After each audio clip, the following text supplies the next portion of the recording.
Hi friends, welcome to லட்சம்ஸ் recipe. இன்றைக்கி நம்ம சேனலில் இந்த மாதிரி பாசிப்பருப்பு பாயாசம் தான் பண்ண போகிறோம். எப்படி செய்கிறதுன்னு பார்க்கலாம் வாங்க. ட்ரெடிஷ்னலாக எப்படி பண்ணுவாங்களோ அந்த மாதிரி பண்ண போகிறோம். எப்படி செய்கிறதுன்னு பார்க்கலாம். இப்போ இதை வேக வைக்கிறதுக்கு ஒரு அடிகனமான பாத்திரத்தில் சேர்த்துக்கலாம் பாசிப்பருப்பை. நான் இந்த கிண்ணத்தால் ஒரு கிண்ணம் பருப்பு எடுத்துருக்கேன். இப்போ இதை ஒரு ஸ்டவ் ஆன் பண்ணி வறுத்துக்கலாம். வெறுமனே நான் குக்கரில் தான் வச்சு 2 விசில் வைக்க போகிறேன். அதனால் நான் அந்த குக்கர்லேயே நான் வறுத்துக்கிறேன். இப்போ பாயசம் நல்லா வாசனையாக இருக்கிறதுக்காக தான் வறுத்துட்டு செய்கிறோம். இப்போ இதை வறுத்துட்டு தண்ணி ஊற்றி கழுவிட்டோம். லைட்டாக கலர் மாறினா போதும். வறுக்கக்குள்ளே இந்த மாதிரி லைட்டாக கலர் மாறி வாசனை வரும், பருப்பு வறுபடுற வாசனை. அப்போ ஆஃப் பண்ணிக்கலாம். இப்போ நல்லா 2 நிமிஷம் வறுத்தாச்சு. பருப்பு நல்லா வாசம் வர ஆரம்பிச்சிருச்சு. மீடியம்லேயே வச்சு வருங்க. இப்போ கொஞ்சம் கலர் மாற ஆரம்பிச்சிருக்கு. இன்னும் இப்போ பாருங்கள், பருப்பு நல்லா செவந்து வர ஆரம்பிச்சிருச்சு. இப்போ ஸ்டவ் ஆஃப் பண்ணிடலாம். இந்த கலருக்கு வருதா போதும், தெரியுதா? இந்த அளவுக்கு கலர் மாறினா போதும். நல்லா வாசமாக இருக்குது. இப்போ ஸ்டவ் ஆஃப் பண்ணிவிட்டு இதை கழுவிட்டு வந்துடுறேன் பருப்பை. இப்போ பாருங்கள், பாசி பருப்பு வறுத்துட்டு கழுவிட்டு வந்துட்டேன். இந்த அளவுக்கு வறுத்தா போதும் செவக்க. அப்போ தான் வாசமாக இருக்கும் பாயசம், பாசிப்பருப்பு பாயசம். இப்போ இது முழுகிற அளவுக்கு தண்ணி ஊற்றிக்கலாம்.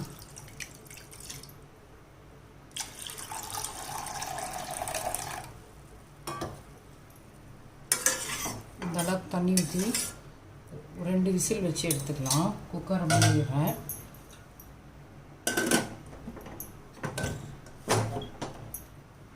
இப்போ வெயிட் போட்டாச்சு.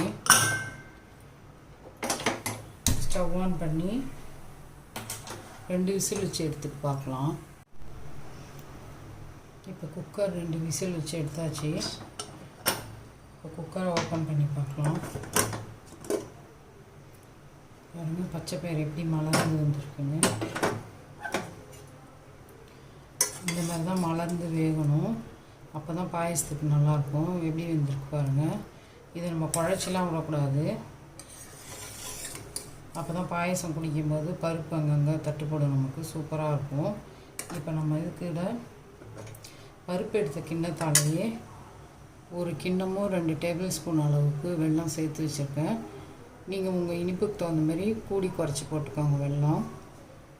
அந்த வெல்லத்தை அதில் சேர்த்துடலாம். மண் கல்லாம் இருக்காது, அதனால் நான் அப்படியே சேர்த்துக்கிறேன். நீங்கள் மண் கல் இருக்கும் அப்படின்னாக்கா 1 டம்ளர் தண்ணியில் இதை கொதிக்க விட்டு வடிகட்டிக்கோங்க. வெல்லத்தை சேர்த்தாச்சு. 1 கப் பாசிப்பருப்புக்கு அதே அளவு கூட 2 டேபிள் ஸ்பூன் கூட சேர்த்துருக்கேன். நமக்கு எந்த அளவுக்கு தண்ணி வேணுமோ அந்த அளவுக்கு தண்ணி சேர்த்துக்கலாம். சேர்த்து இப்போ வெல்லத்தோடு இந்த பாசிப்பருப்பு நல்லா கொதித்து வெல்லம் கரைஞ்சி வரட்டும்.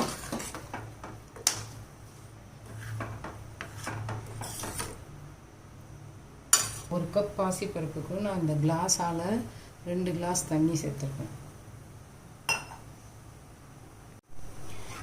இப்போ வெல்லம் நல்லா கரைஞ்சி வரட்டும். இப்போ பாருங்கள், நம்ம போட்ட வெல்லம் கட்டியாக இருக்குல்ல, இது நல்லா கொதித்து வரட்டும் பருப்போடு சேர்ந்து. ஒரு 3லேருந்து 4 நிமிஷம் கொதிக்கிட்டோம். அப்போ தான் வெல்லம் அந்த பருப்புலாம் ஒன்று சேர்ந்து நமக்கு பாயசம் டேஸ்ட்டாக இருக்கும்.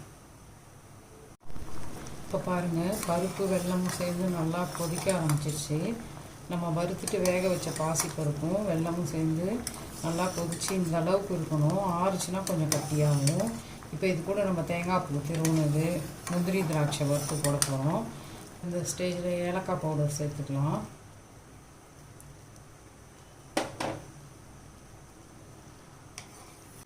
இப்போ பாருங்கள், பாசிப்பயிறு வெல்லம் ஏலக்காவும் சேர்த்துட்டேன். நல்லா கொதிச்சிருச்சு. ஒரு 4 நிமிஷம் நல்லா கொதிச்சிருச்சு 2 சேர்ந்து. இப்போ நான் அந்த வெல்லம்லாம் எடுத்துக்கிட்டேன்ல, அந்த கப்பால் 1/2 கப் தேங்காய் துருவல் சேர்த்துக்கிறேன்.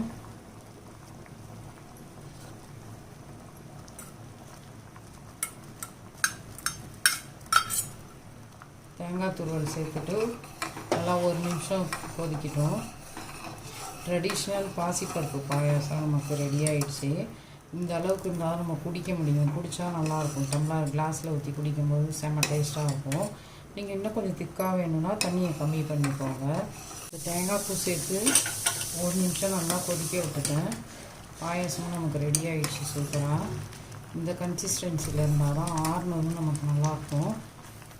இப்போ ஸ்டவ் ஆஃப் பண்ணிக்கிறேன். இப்போ அதுக்கு நம்ம முந்திரி திராட்சை வறுத்து போடணும். ஸ்டவ் ஆஃப் பண்ணிடலாம். கடாய் காஞ்சிடுச்சு. அதில் 2 டேபிள் ஸ்பூன் அளவுக்கு நெய் சேர்த்துக்கிறேன். இந்த வெயில் நேரத்தில் நம்ம சித்திரை வருஷப்பருப்புக்கு எங்கள் வீட்டில் நாங்கள் ட்ரெடிஷ்னலாக இந்த பாசிப்பருப்பு பாயசம் தான் பண்ணுவோம். அதுதான் இப்போ நான் பண்ணியிருக்கேன். நீங்களும் இந்த மாதிரி இப்போ வர சித்திரை வருடப்பிறப்புக்கு இந்த மாதிரி பாசிப்பருப்பு பாயசம் பண்ணுங்கள். நெய் காஞ்சிடுச்சு. நம்ம எடுத்து வச்சுருக்க முந்திரி பருப்பு சேர்த்துக்கலாம்.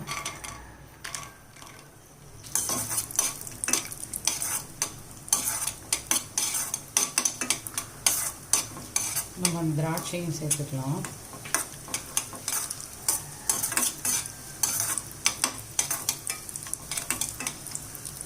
ஒரு ஸ்பூன் துருணு தேங்காய் பூவும் சேர்த்துக்கிறேன். நல்லா வாசமாக இருக்கும் நம்ம அந்த பாயசம் குடிக்கிறதுல.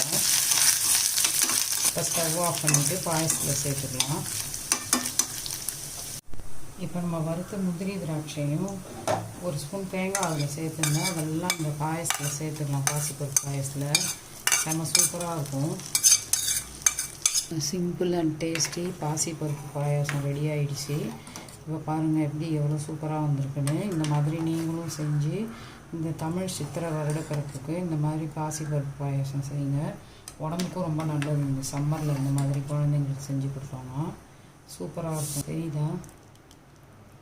இந்த அளவுக்கு தான் இருக்கணும் பாயாசம்.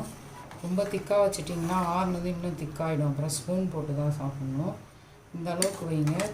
ஆறுனதும் லைட்டாக ஆறுனதுமே குடிக்கிறதுக்கு நல்லாயிருக்கும்.